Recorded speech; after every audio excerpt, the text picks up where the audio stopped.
बिस्मिल्लाहिर्रहमानिर्रहीम। अस्सलाम वालेकुम नाज़रीन, मैं साइमा कबल और आप देख रहे हैं चीख उठा कराची। मुहर्रमुल हराम के बाद ये हमारी पहली स्टोरी है, क्योंकि इस स्टोरी ने मुझे हिला के रख दिया। एक वाक़या होता है, पहले तो आवाज़ आती है कि भाई कायदाबाद में पुलिस ने मुकाबला करके एक जो है डकैत उसको मार दिया। हमने वो ख़बर सुनी और हमने पहले तो बड़ी शाबाश दी, भाई पुलिस ने बड़ा ज़बरदस्त काम किया है कि भाई डकैत को मार दिया। पुलिस मुकाबला, आए दिन हमें पुलिस मुकाबलों की ना आवाज़ें सुनाई दे रही होती हैं और हम कह रहे होते हैं कि वेरी गुड, पुलिस ने बड़ा अच्छा काम किया है। लेकिन आपको और हमें अच्छे तरीके से पता है कि आधे से ज़्यादा पुलिस मुकाबले मशकूक करार पाते हैं। बाद में पता चलता है कि पुलिस किसी ऐसे आम शहरी को उसको मारकर एक डकैत साबित करके एक फेक पुलिस मुकाबला करती है। क्या आपको याद नहीं है राव अनवर के दौर में कितने ऐसे पुलिस मुकाबले हुए? इसके बाद पूरी एक चेन है। रिसेंटली आपने एक खबर सुनी होगी, कायदाबाद में एक पुलिस मुकाबला होता है और उसमें एक 22 साला नौजवान आतिफ, उसको बताया जाता है उसको मार दिया जाता है। कुछ सातों के बाद हमारी रूह कांप गई जब हमने देखा कि उसकी एक वीडियो बाहर आई। कब्रिस्तान में एसएचओ की मौजूदगी में, पुलिस की मौजूदगी में उसको बाकायदा तौर पे कत्ल किया गया, टांग पे गोली मारी उसको। मतलब वो वीडियो ऐसा था कि मैं, उसके रिश्तेदार यहाँ पे मौजूद है, मैं बार बार उनके जख्मों को कुरेदना नहीं चाह रही। वो वीडियो आपने भी देखा होगा। अब आप मुझे ये बताइए कि किस पुलिस के ऊपर फिर हम लोगों को किस बात के ऊपर कायल करें कि अपनी पुलिस पर भरोसा करो? कोई एक मुझे आप वजह बता दें कि क्या ऐसे मुकाबले, हम लोग हमेशा ये कहते हैं जब पुलिस को कोई इस तरह का कोई मुकाबला करता है, कोई भी हमारे सामने ऐसी खबर आती है, हम पुलिस को शाबाश देते हैं। इसके अलावा उनके लिए जो तहनीती और तारीफ़ी जो सर्टिफिकेट होते हैं वो जारी किए जाते हैं। इसलिए जारी किए जाते हैं कि यहाँ पे आधे से ज़्यादा फेक मुकाबले हों। अब एक याद रखिएगा, ये आतिफ का मसला नहीं है, ये अगर आतिफ के साथ तो जो हुआ सो हुआ, लेकिन क्या आप गारंटी लेंगे कि अगर इसी तरह इन्हीं जाली पुलिस मुकाबलों में इसी तरीके से आम शहरियों को वो मारते रहे तो किसी दिन आपकी और मेरे घर से भी खुदा ना खास्ता किसी की बारी आ सकती है? कौन कह सकता है? शायद आतिफ के घर वाले भी नहीं कभी ये बात सोच भी सकते होंगे, सपने के अंदर भी, अपने ख्वाब के अंदर भी, कि कभी आतिफ के साथ ऐसा हो सकता है। छोटे मोटे क्राइम के अंदर अगर कोई शख्स मुलव्वस होता है तो उसका एक तरीक़ेकार होता है। ये नहीं कि आप अपनी कारकर्दगी या फिर अपने किसी और चीज़ को जस्टिफिकेशन देने के लिए या उसको उस खाने को पुर करने के लिए आप कोई जाली पुलिस मुकाबला करें। अगर ये जाली पुलिस मुकाबले नहीं रोके गए, गो कि इस थोड़ा सा मैं आपको बता दूं, इसके ऊपर बाकायदा तौर पर फैसला आया, इसमें बाकायदा तौर पर पुलिस को कटहरे में लाया गया है, एसएचओ समेत उसको भी मुजरिम करार देकर कटहरे में लाया गया है। लेकिन आतिफ तो गया अपनी जान से, उसके घर वाले तो अभी, इसके घर में मैं जाऊंगी, इसके घर वाले तो आज भी तड़प रहे हैं। और कौन इस बात की गारंटी देगा कि ये आखिरी जाली पुलिस मुकाबला है? अगर ये पुलिस को आपने पाबंद नहीं किया, ये तो एक वीडियो बाहर आ गया था, ये तो इसके शवाहिद बाहर आ गए थे, वरना अभी भी हम शायद आतिफ को एक डकैत समझ रहे होते और पुलिस को वाह वाह के साथ हम लोग उनको शुक्रिया की और तहनीती उनको असनाद दे रहे होते अगर ये वीडियो ना आती। अब आप मुझे ये बताइए कि इससे पहले जितने भी पुलिस मुकाबले हुए हैं, कौन इस बात की गारंटी लेगा कि उसमें जो मरने वाले थे या उसमें जो पुलिस मुकाबले में डकैत समझ के मारे गए थे, कौन इस बात की गारंटी लेगा या कौन इस बात की क्लैरिफिकेशन देगा कि वो वाकई में डकैत थे? इस वाक़े के बाद जो ये वीडियो सामने आया, यकीन मानिए कि मैंने जब वो वीडियो देखा और मैं जिस तरीके से देख रही थी कि आतिफ को किस तरीके से मारा गया है पुलिस की मौजूदगी में, मुकाबला होता है दू बदू, और मुकाबला उस वक्त होता है जिस वक्त सामने से, ये बात याद रखिएगा कि अगर डकैत या मुजरिम अगर पुलिस के ऊपर जवाबी हमला करता है तब उसको कहा जाता है मुकाबला। कि फिर पुलिस ने भी मुकाबला किया, यानी कि सामने से रिटेलिएट जब होता है तब उसको कहा जाता है मुकाबला, ये डेफिनेशन है। लेकिन आतिफ को आपने देखा होगा, वो कब्रिस्तान के अंदर बेयारो मददगार पड़ा हुआ था, नीचे ले रहा था, उसकी टांगों पे किस तरीके से गोलियां मारी जा रही थी पुलिस की जानिब से। ये कौन सा मुकाबला होता है? बहरहाल इसके ऊपर जो फैसला आया, इस वो तो किसी हद तक थोड़ा सा हमें इस बात की तसल्ली है कि कम से कम इस बात को एडमिट किया गया, यूनिफॉर्म का लिहाज इस बात पे नहीं किया गया कि अगर वो क्रिमिनल जो थे वो करार पाए। तो फिलहाल अभी तक जो हमने देखा है इस केस की जो सिम जारी है, तो कम से कम इस बात की तसल्ली है कि कम से कम इस बात को मतलब एडमिट तो किया गया। अब आगे उनको क्या सज़ा मिलती है, किस तरीके से इसको पाया तकमील तक इस केस को पहुँचाया जाता है, वो बात की बात है। लेकिन ये था एक जाली मुकाबला। ये जाली मुकाबला किस तरीके से एक घर को तबाह कर गया, ये अब आपको दिखाती हूँ। अच्छा, सबसे पहले मैं चूँकि इस घर में आई हूँ जो कि आतिफ का घर था, अभी मैं उनके अहले खाना से भी बात करूँगी, लेकिन सबसे पहले मैं बात करूँगी अहले मोहल्ला से और उनके करीबी जो रहने वाले थे उनसे, किस किस्म का वो लड़का था, ताकि आपको अच्छे तरीके से अंदाज़ा हो सके कि एक जाली पुलिस मुकाबले में जब कोई जाता है तो उसकी एक शख्सियत भी होती है उससे पीछे। जो उसके पसे पर्दा एक शख्सियत होती है, जो कि उसके सिर्फ अहले मोहल्ला, दोस्त और इसके घर वालों के अलावा ये लोग जो होते हैं जितना अच्छे तरीके से उसके किरदार से वाकिफ़ होते हैं और शायद कोई ना होता। तो ज़रा उनसे मालूम कर लेते हैं अहले इलाका से। अस्सलाम वालेकुम। वालेकुम सलाम। आतिफ़ के बारे में अगर मैं आपसे मालूम करूँ, इसी जगह पे वो पला बड़ा है, इसी जगह पे वो रहता था, तो क्या कहेंगे उसके बारे में? किस किस्म का लड़का था वो? अच्छा, आतिफ बहुत अच्छा लड़का था। उसका हमारा पड़ोसी है और उसका तो सही का काम कर रहा है। बहुत अच्छा लड़का था। तो आपने जब ये खबर सुनी, आप पे कैसी ये खबर बन के गुजर गया? आपके सामने एक बंदा जो आपके सामने कभी आ रहा था, जा रहा था अपने घर में, हंसी खुशी रह रहा था, तो जब आपने ये वीडियो देखी है तो कैसे आप पे क्या गुजरी? अच्छा लड़का था। उसका तो ज्यादती हो गया इसके साथ। हाँ, इसके साथ ज्यादती हो गई। आप जानते थे आतिफ़ को? ये मेरा मामू का बेटा है। आपके मामू का बेटा था। मुझे ये बताइए कि आतिफ़ क्या काम करता था, और आतिफ़ का कभी आपको लगा था कि कभी ऐसा हो सकता है कभी उसके साथ? नहीं नहीं, हम तो कभी सोचा भी नहीं था। छोटा था, हमारे से बहुत छोटा था। तो इधर कसाई का काम करता था वो अपने लिए। 6 बहनों का एक लौता भाई है। अभी घर का उनको क्या जो है ना क्या भी कर रहे हो हमें पता है उनके घर में क्या हो रहा है। तो बिला वजह उसको मारा गया है। आप लोगों ने वीडियो भी देखी है, सारा कुछ आप लोगों ने देख लिया है। बिला वजह उसको मारा है।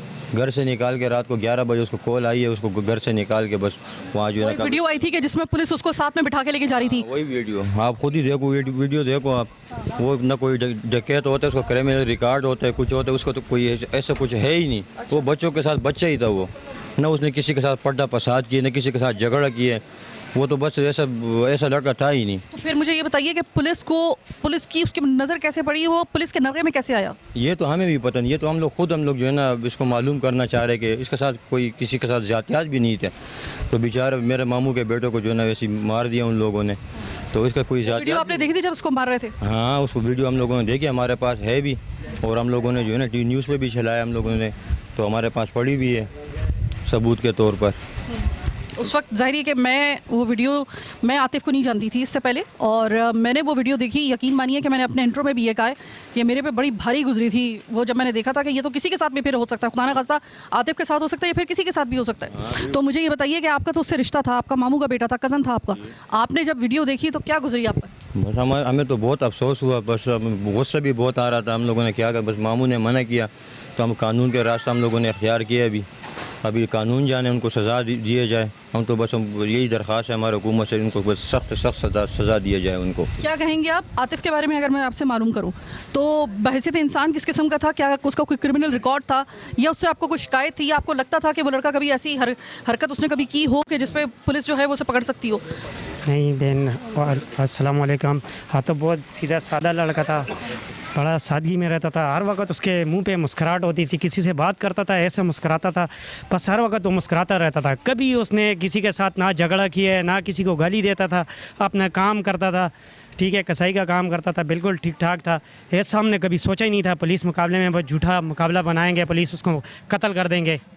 हम तो यही गवर्नमेंट से भी अपील कर रहे हैं, उनके कैदियों को सख्त से सख्त सज़ा दी जाए ताकि आतिफ़ को इंसाफ मिले। हम ये चाहते हैं।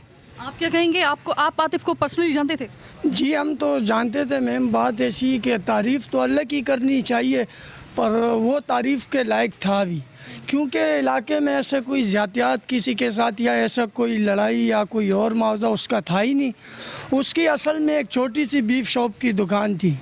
वो यहीं पर ही एक भाई उनसे बड़े हैं जो कि वो नशे अफराद हैं, मतलब नशे में ख़राब हो गए।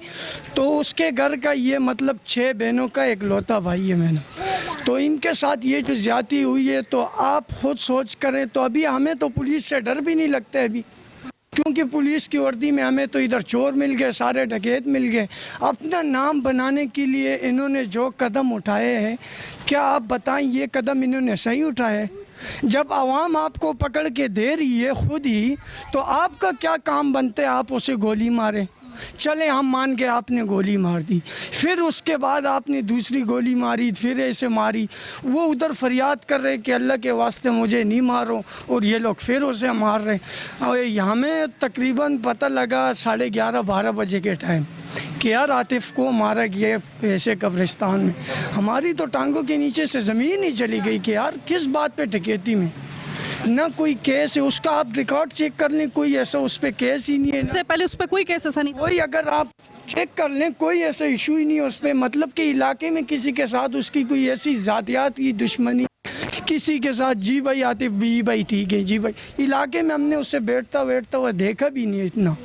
तो आप खुद देख ले, इतना नाजायज़ अगर किए तो ये काम अच्छे नहीं वो है। वीडियो आपने देखी थी? वीडियो हमने देखी, हमारी तो टांगों से ज़मीन ही चली गई।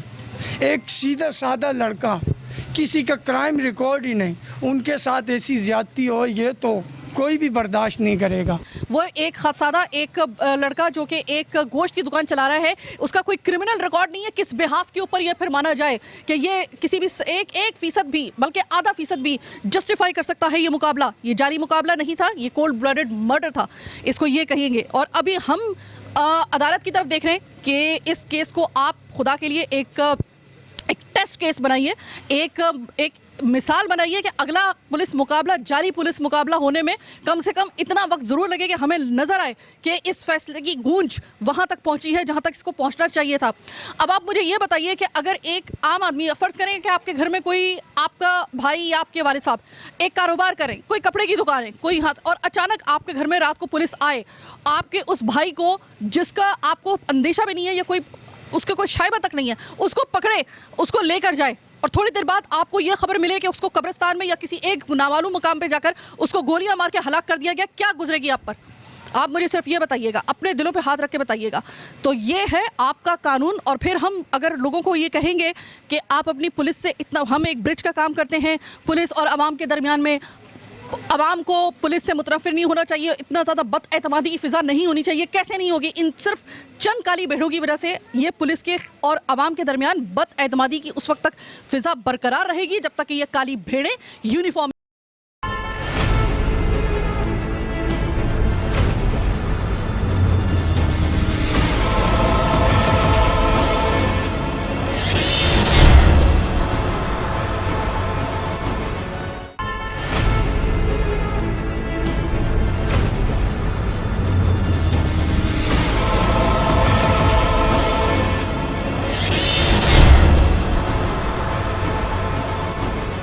नाज़रीन, अब मैं आ चुकी हूँ आतिफ़ के घर पे। आतिफ़ की चट्टान जैसा हौसला रखने वाली वालदा मेरे साथ मौजूद है। मैं आपको थोड़ा सा बता दूँ कि ये लोग पठान हैं बाय कास्ट, और इस कास्ट के जो लोग हैं, यानी कि हमारे पठान बहन भाई जो होते हैं, उनकी ख़वातीन के लिए ये इतना आसान काम नहीं होता कि वो कैमरे के सामने या फिर एहतजाज का हिस्सा बन जाए।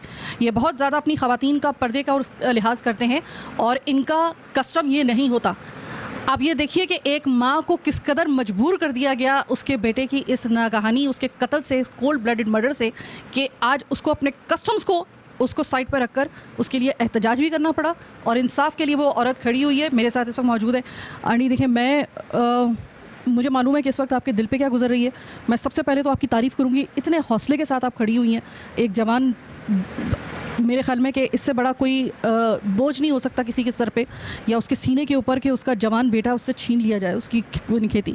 6 बहनों का इकलौता भाई था। भाई था, 6 बहनों का इकलौता भाई था। इन लोगों ने बहुत बेदर्दी से मेरे बेटे को मारा है। मेरा बेटा कसाई का काम करता था, 600-800 रुपये दिन मिल जाता था, हम लोग उससे गुजारा करते थे। मैं अपील करती हूँ, इंसाफ मांगती हूँ, मुझे इंसाफ मिले, मेरे बेटे के कातिलों को सरेआम फांसी मिले, मेरे दिल को फिर ठंडक मिलेगी।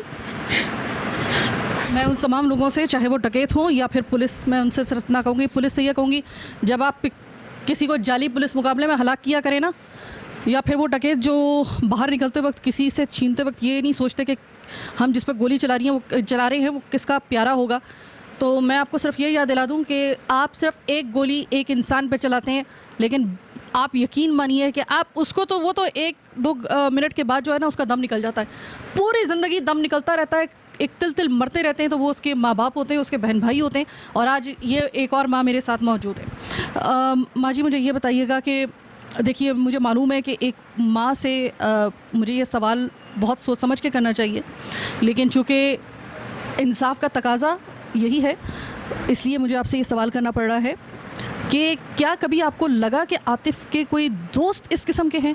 कभी आतिफ़ के ऊपर कभी आपको लगा कि वो ऐसा कभी हो सकता है कि वो पुलिस उस तक पहुँचे और इस तरीके से मुकाबला हो? कुछ आपको कभी ऐसी कोई भनक पड़ी थी, या ये बिल्कुल आपके लिए बिल्कुल एक बिल्कुल अचानक ही जो था वो इस तरीके से पुलिस आई है और लेके गई है? ये एक अचानक था बेटा, मुझे कुछ पता नहीं। उसके दोस्त कभी भी ऐसे काम नहीं कर सकते। वो अपने दोस्तों के बारे में कभी किसी ने कभी भी नहीं बताया कि मेरे दोस्त इतने ख़राब है या कोई डकैती करते हैं। नहीं बेटा, नहीं, ना मेरे बेटे ने कभी ऐसा काम किया भी नहीं है। मैंने उसके खून अपने हाथों से लाए, वो जगह खोद के लाई हूँ। जिस जगह पे उसको मर्डर किया गया था या उसी जगह गई, उसका खून वाली मिट्टी आप ले आई हूँ। उस वक्त तक ये मेरे साथ रहेगी, जब तक मेरे सीने में दम है। मैं मर जाऊंगी, ये मेरे साथ कब्र में जाएगी। ये वाली जो मोहब्बत होती है ना, ये सिर्फ आपका खून का रिश्ता ही कर सकता है, या माँ कर सकती है, बाप कर सकता है। इसके अलावा ये मिट्टी जिस वक्त इनके हाथ में है, ये माँ कह रही है कि मैंने खुद अपने हाथों से अपने बेटे का खून इकट्ठा किया था उस कब्रिस्तान से जहाँ पे उसको मारा गया था। तो मैंने वो खून वाली मिट्टी अपने हाथों से इकट्ठी की, मैंने लिफाफे में डाली और ये लिफाफा मेरे साथ रहेगा, ये मिट्टी मेरे साथ रहेगी, मेरे कब्र में भी जाएगी। तो ये वाली जो होती है ना, ये वाली चीज़, ये शिद्दत सिर्फ माँ के प्यार में होती है। माँ जी, आप इस तरह मिट्टी अपने पास रखेंगी, इसका खून आपके साथ रहेगा, आपको तो फिर कभी भूलेगा नहीं अपना बेटा। ये तो कभी भूलने की भी नहीं है बेटा, कभी भी नहीं भूलेगा। मेरा बेटा मेरे साथ ज़मीन पे सोता था, यहीं पे हम माँ बेटे सोते थे। ये क्रिमिनल का घर है, तुम देखो बेटा।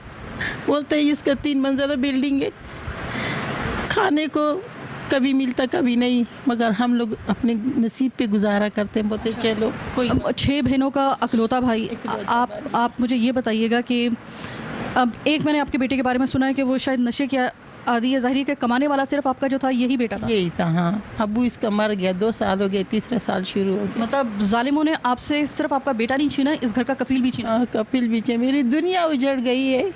कपिल में तो बिल्कुल ऐसे हो गई जैसे एक लाश, मेरे भी क्या जान रह जाएगी। अभी तक एसएचओ समेत जो है बाकी पुलिस एहलकारों को भी जो है वो मान लिया गया है कि वो मुजरिम है। अब आप क्या चाहती हैं? थोड़ा बहुत तो कम से कम ये तो नहीं है कि कम से कम वो फ़रार हो गए हो, ऐसा तो नहीं है। मतलब वो तो कटहरे में एक तरीके से आ ही गए। आगे आप क्या चाहती हैं, उनके साथ क्या किया जाए?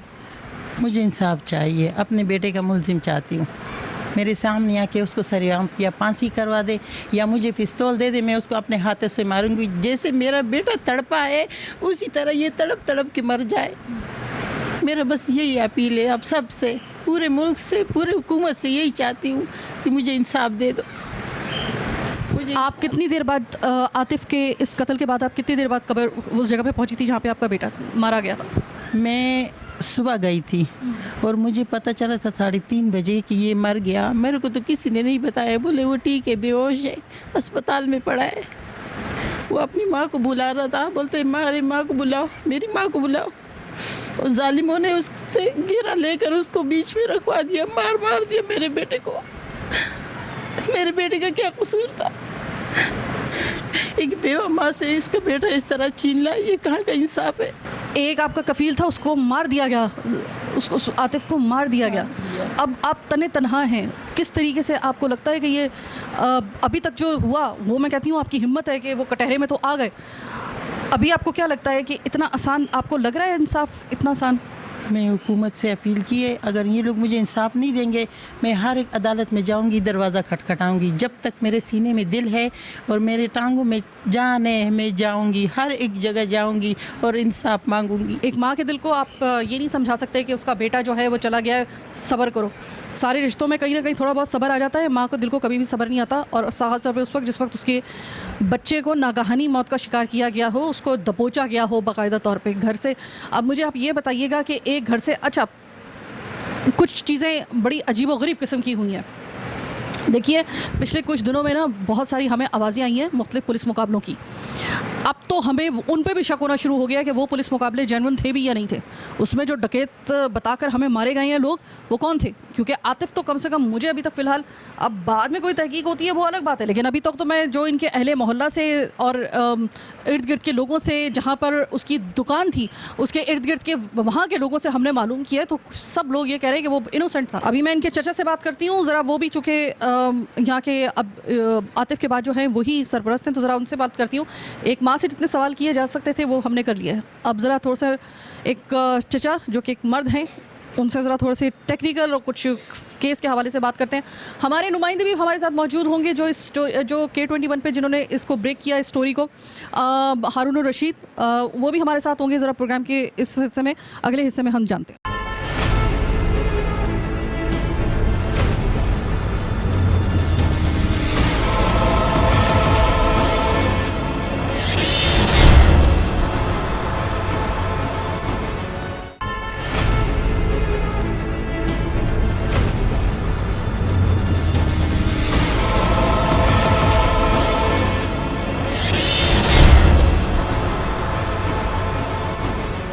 अच्छा, आतिफ के जो चचा हैं मोहम्मद नईम खान साहब, वो मेरे साथ मौजूद हैं।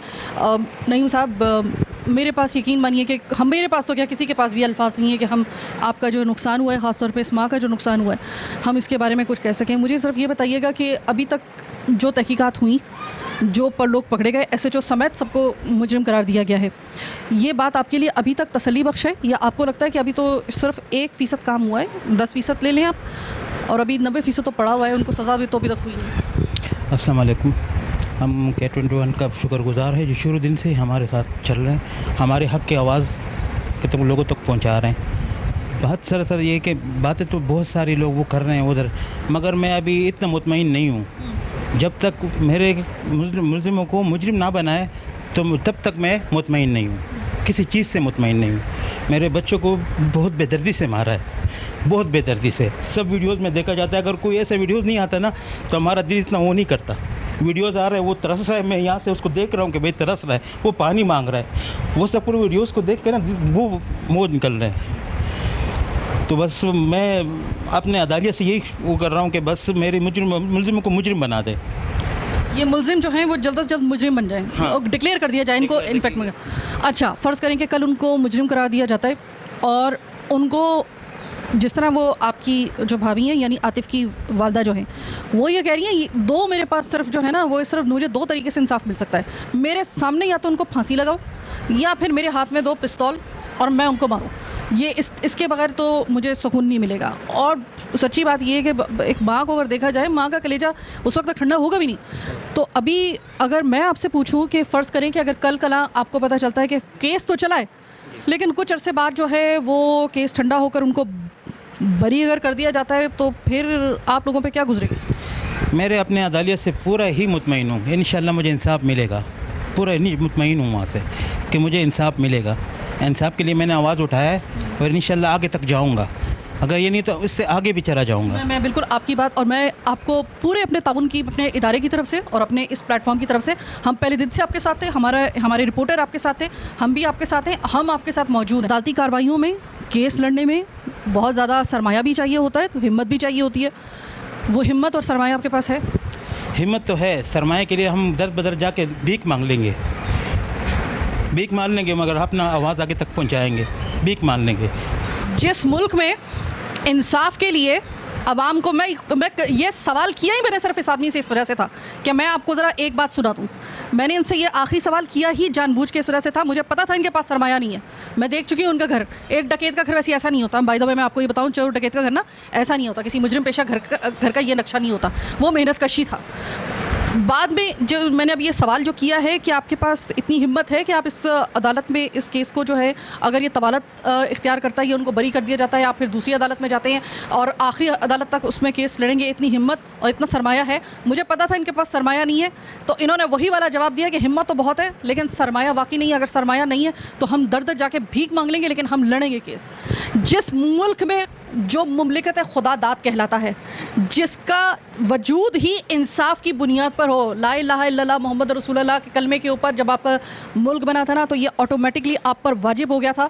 इस पूरी मुमलिकत खुदा दाद के जो बानियान से लेकर इस वक्त जो करता धरता मौजूद हैं, जिसमें पिलर्स हमारे, जिसमें अदलिया भी शामिल हैं, हम उनसे ये कहेंगे कि आपके एक आम आदमी को, एक मासूम आदमी को इंसाफ के लिए उसको भीख मांगने तक के लिए कह रहा है, जो कि उसका मेहनत कश है, मेहनत करके खा रहे हैं। वो कह रहे हैं कि हमें भीख मांगने की भी पड़ा तो हम भीख मांगेंगे। एक आपका सिर्फ वो इंसाफ जो इनका हक है, इनका हक है, बुनियादी पैदाइशी हक है, उसको, इसके हुसूल के लिए वो कह रहे हैं कि अगर नहीं हुआ तो हम भीख मांग लेंगे लेकिन हम लड़ेंगे।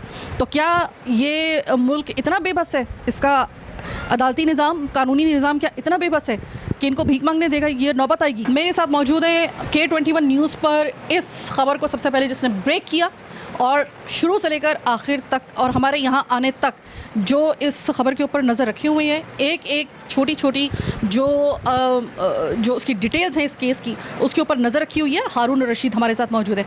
हारून साहब, आपने ये खबर ब्रेक की, आप पहले दिन से जिस वक्त ये वाक़या हुआ उस वक्त से आप कनेक्टेड हैं इस वाक़े से और आप मुसलसल जो है वो K21 के न्यूज़ पे आप इसको ब्रेक भी कर रहे हैं, इसकी डिटेल्स भी दे रहे हैं। इनफैक्ट आज भी आप ही यहाँ पर लेकर आए।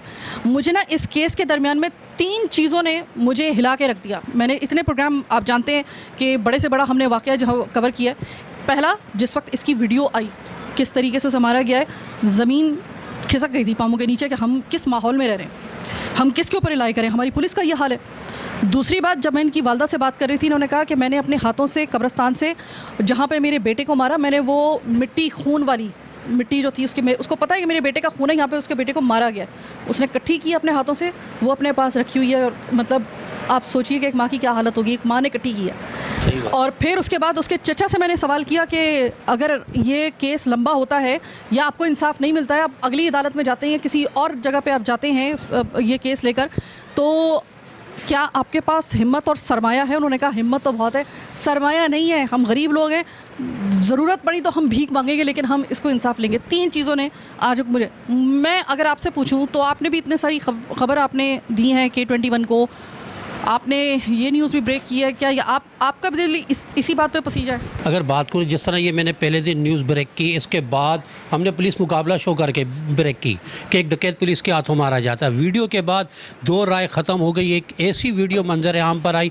जिसमें जो है वाज़ेह एक तमाम चीज़ें हो गई कि पुलिस के हाथों मरवे अदालत कत्ल हुआ है। अच्छा, इसके बाद इसकी फैमिली जब जो है कोर्ट जाती है, मलिर सिटी कोर्ट के सेशन डीजी ने जो है वहाँ पे जब उसके पास तमाम चीज़ें जो है वकील ने जो पेश की, वीडियो पेश की, उसने जो एक फ़ैसला और एक आर्डर जारी किया, वो इतना सख्त आर्डर जारी किया कि मैं समझता हूँ कि अगर जज ने जो है अपना काम करके दिखा दिया, जज ने अपना आर्डर जारी किया कि SHO मुलजिम है इसलिए वो इसकी FIR नहीं काट सकता।